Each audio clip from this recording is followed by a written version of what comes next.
alam mo na kung gaano kasakit ang katotohanan. Paano nangyari to sa amin? Hindi ko rin alam. Kahit alam ko, hindi na kailangang sasabihin ko pa sa iyo. Dahil ang nangyari sa itay mo ay masahol pa sa kamatayan.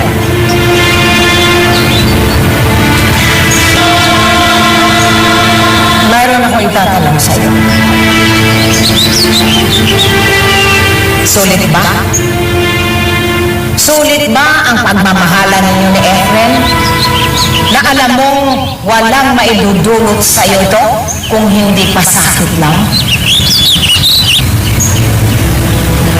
Paano naman nasali si Efren sa usapan namin? Dahil alam kong mahal mo ang itay mo at mahal mo rin siya.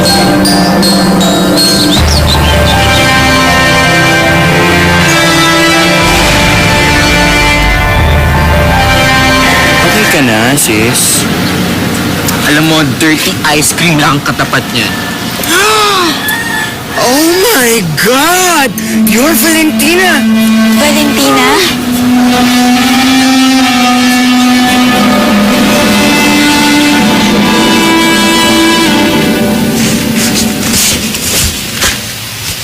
Oh, kamusta ang project mo? Ayaw ni Lola itahin yung costume. Pinagsabihan pa ako.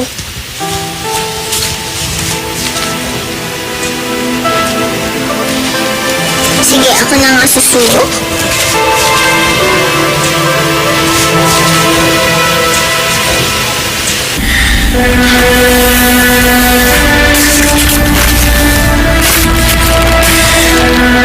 Sasaktan ako tuwing nagtatago at nagsisinungaling sa akin si Narda.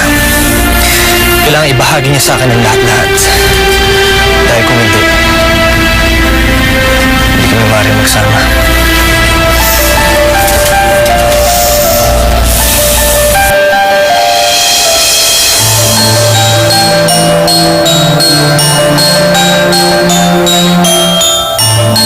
Kaya ko pa nga kayang harapin ang responsibilidad ng pakikipagrelasyon kay Efren. Kaya ito palang pagkamatinigin. At nung malaman kong nangyari kay Itay, halos kamatay ko ng sakit. Yun pa kayang iwan ako ni Efren. Mapahamak siya ng dahil sa akin.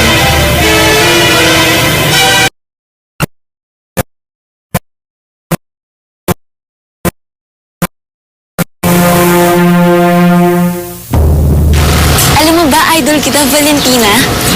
Ikaw yung reason kung bakit gusto ko mag-model. Kilalang rin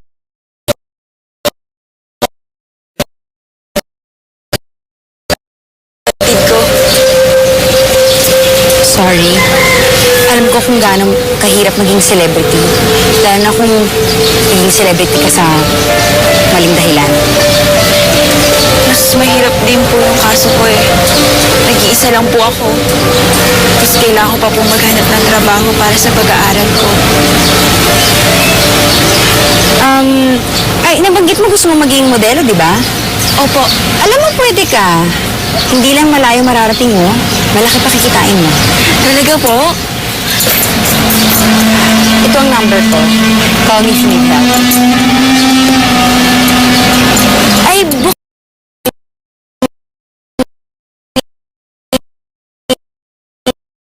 Sabrina Barinuevo, na kahit siya na yung bagong may-ari, ako pa rin yung nagpapatakbo. So, hindi po...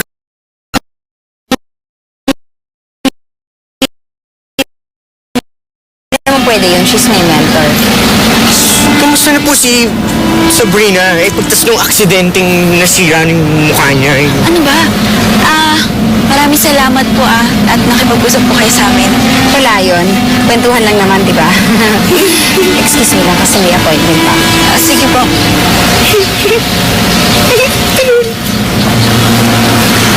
Pait naman pala ni Valentina. Hindi mo Insurance ka lang.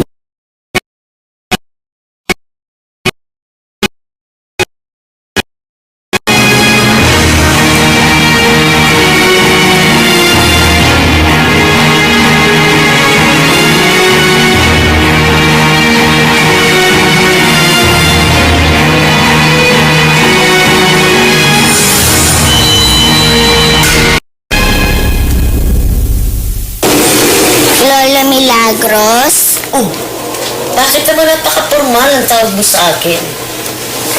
Lola na laang. Oh, alika nga rito. Ito nga, apo. Ito, apo. Tabi ka sa lola mo.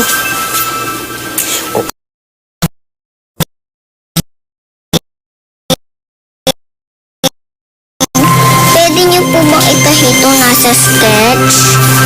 Tingnan ko nga. Yung pilipad, si Darna. Gusto mo? Ay, ayoko po ng gaya-gaya. Gusto ko po original. Ganun. O sige, igagawa kita. Maganda yung babagi sa'yo, ha? Oh, kiss nga ako. Oh, ganda na apo ko. Eh, baka naman napapraning ka lang, boss. Kilala ko si Narda, Mark. Bukas na libro ang mukha niya at nababasa ko ang bawat linya at salita. May hinala ako may tinatago siyang sikreto sa akin. Efren,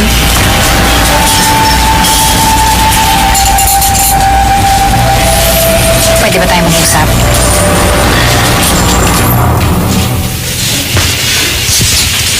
Madali naman kausap si Lola. Oo nga, ang bilis niya naman kasundo. Sigurado ko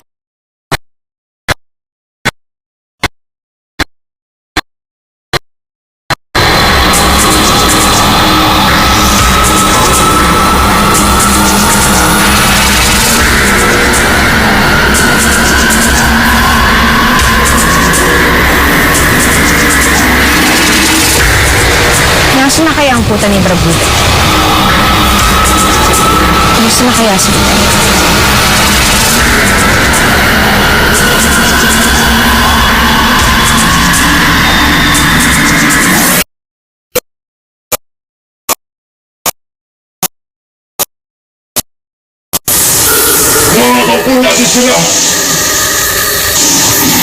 Kailan ka pa nagkaroon ng awa sa mga hampas lupang yun?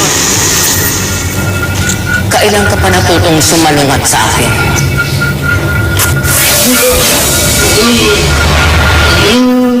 Bossing, huwag mo kakalimutan yung appointment natin, ha? Malapit na yun. Excuse me. Pwede ba kami magkaroon ng privacy? Di ba, Mark, hindi ko makakalimutan yun. Ano ba pinunta mo dito, Valentina? Nabalitaan ko ang engagement ni Narda. Valentina, manggugulo ka lang. Hindi ako pumunta dito para manggulo. Hindi ko rin sasabihin sa'yo kalasan mo si Narda. Hindi ko rin sasabihin sa'yo na piliin mo ako. Pero ito masasabi ko. Hindi ka ba sa akin. Hindi ka pwede kahit ganyan. Kukunin mo ang sarili sa buhay, FF. Kukunin mo ang sarili sa buhay, FF.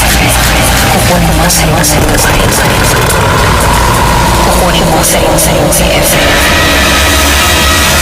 Ito yung bagong appointment natin, oh. Wisit!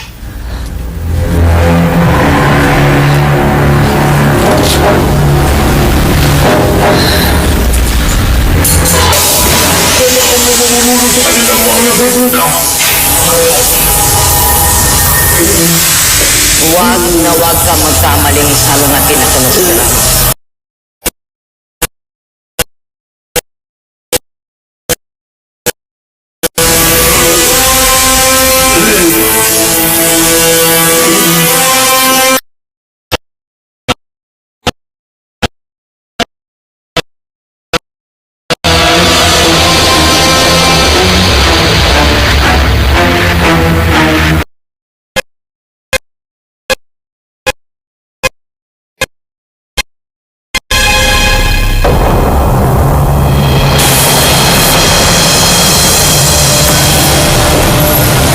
Alam kong tumatalab na ang utos ko. Tumatalab na. Pero sapat kaya ang tagal ng pag-hypnotize ko kay Efren para sundin niya ako. Bakit kaya nagsusungit yun? Ginagawa ko lang naman ang trabaho ko. Poster ng isang pelikula yung susunod na project mo. Yung action star, nandun na sa studio mo. Ito na nga yung dugo, oh. Dala-dala ko na. Kung paghihintayin pa natin, nangyayisip na ako.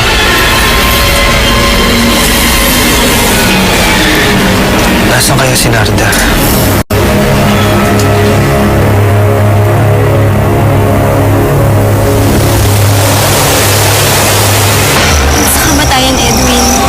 hanggang sa kamatayan, Angela. Hindi kita iiwan. Hindi rin kita iiwan, Angela.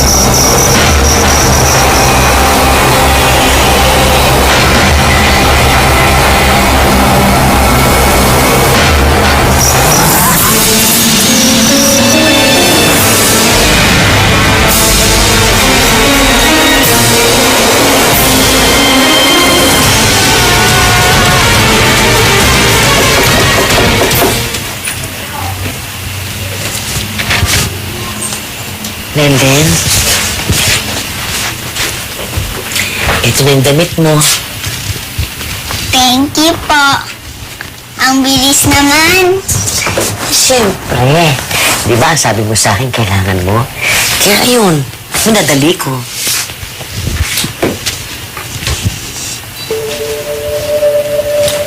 Ito yung para sa'yo. Hindi mo kasi sinasabi sa akin na kailangan mo yung damit na yan para sa costume party ni Lenden. Salamat po. Iki, tulungan mo ako mag-ayos ng hapagkainan, ha? Lapit na tayo kumain. At simula ngayon, tandaan mo ito, ayokong makikita ka nakikipaglaro kay Lenlen na kayong dalawa lamang sa loob ng kwartong ito, ha? Bakit po, Lola? Ay nako, wag mo na akong tanungin kung bakit pa, ha? Basta, sinabi ko gusto ko yung ganun.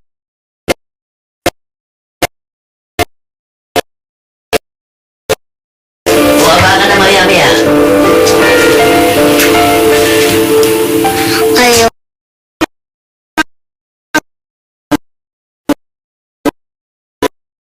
Tampo. Basta, sabi ni Lola, pag may kasama tayo, pwede. At saka, pwede naman tayo maglaro sa baba o kaya sa labas. Tsaka tignan mo, tinapos agad ni Lola ang mga costume natin.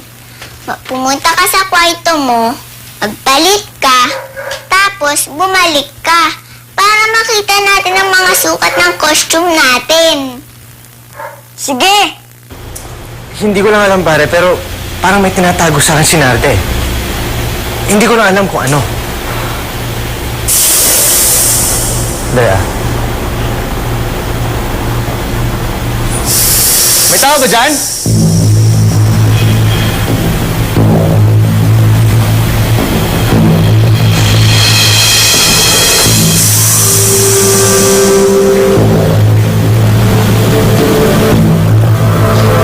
Sino nandyan?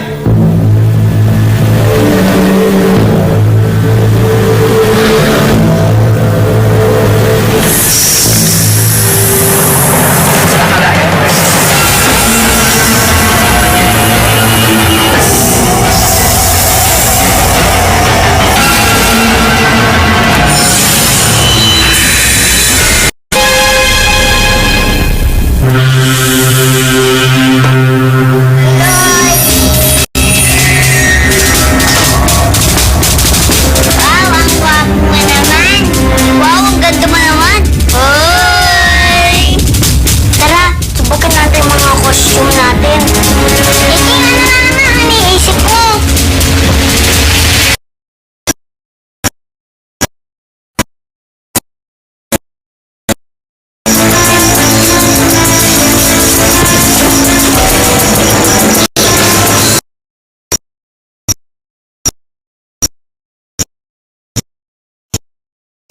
Pinag-iwalay kasi kami ng mga magulang ni Angela. Panganay kasi si Edwin sa kanyang magkakapatid at siyang inaasahan ng kanyang pamilya. Kaya dahil doon, sasayangin yung mga buhay mo. Ganun ba? Kung totoo at wagas ang nararamdaman niyo para sa isa't isa, ipaglaban yung pagmamahalan niyo. Ayaw niyong harapin ang mga pamilya at responsibilidad niyo. Kaya ang pakiramdam niyo, mas madilim pagpapakamatay. Pero wala naluluto sa